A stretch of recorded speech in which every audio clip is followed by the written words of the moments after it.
How much of busyness is performative? So, I was reading a great Fast Company article today that completely aligns with what a lot of what I teach and talk about, which is that busyness is actually killing our strategic thinking. But why are leaders and owners so addicted to it? I'm Suzanne Rath, and you're listening to Endurance for your daily dose of endurance leadership and life lessons.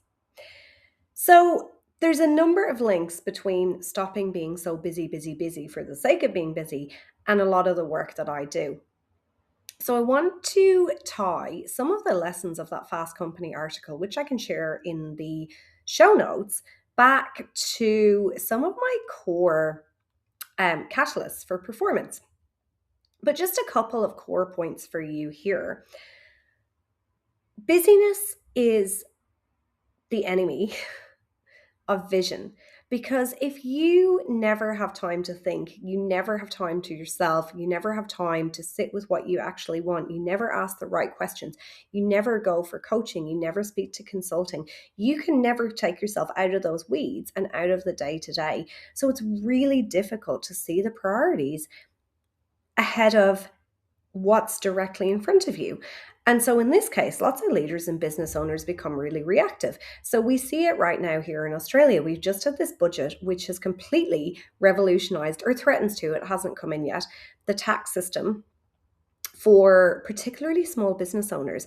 It is stuffing people's retirement plans. So people that have had money in trusts, who want to leave money for their children, who, want to get a fair sale price for their business and not give half of all of that money to the government when they might have spent many, many lean years, many hours, the list goes on, building it up. But people are getting into reactivity. So they're not pulling themselves back from the big picture. They're not controlling the controllables. And this is just one example of what happens when we can never take ourselves out into that big vision, that big picture thinking, and when we don't have the right people around us to challenge our thoughts. So if we never mentally leave this go, go, go execution mode, then we can never elevate to where we need to be. And this is where a coach and the right conversations are so important. Now, the second thing about being really busy rather than strategic is it relates back to my ambition capacity gap.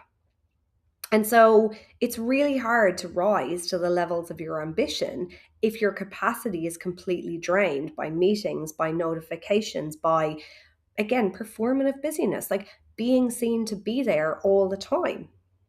If there's no recovery, if there's no strategic capacity, if there's no focus, if there's no clarity, then there is no momentum, there's no actualized potential. There can be momentum in many different directions, but not in the directions that are most meaningful. And so a couple of my core catalysts in which we look at this and work on it in a very individualized way with people.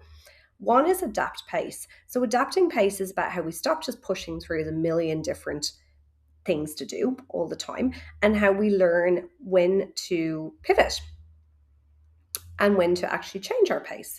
So we put our brain into different brain spaces, we, recover strategically, we learn how to reset so that we can actually go into that strategic thinking mode.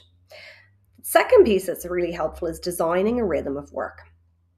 I've spoken on the podcast before about my design rhythm module and how, focus, execute, recover, reset, repeat. So important. So things like time blocking, deep work, focus time, fewer interruptions, intentional thinking space. I harp on about this, but the truth is none of us are doing it as optimally as we could be, including myself. This is so important.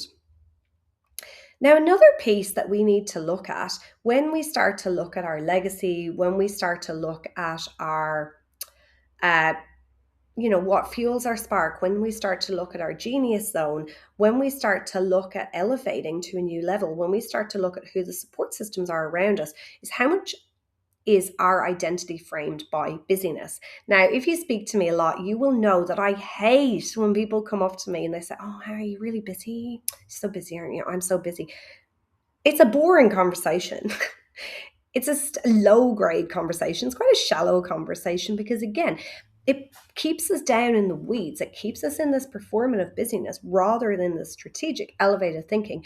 Now, we can, unfortunately, spend all day up in this visionary, lovely thinking. Like, we actually have to do the work sometimes, but we have to do the work that's most important for us to be doing, not the reactive work that has to be done in that exact moment, unless the place really is burning down, in which case, most cases it actually isn't.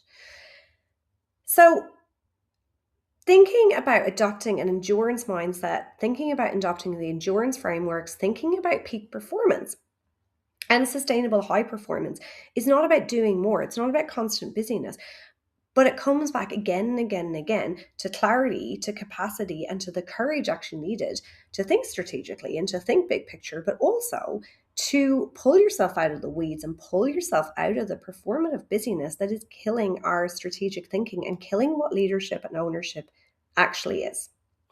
Thanks for joining me, and I'll see you tomorrow for more from Endures. Bye.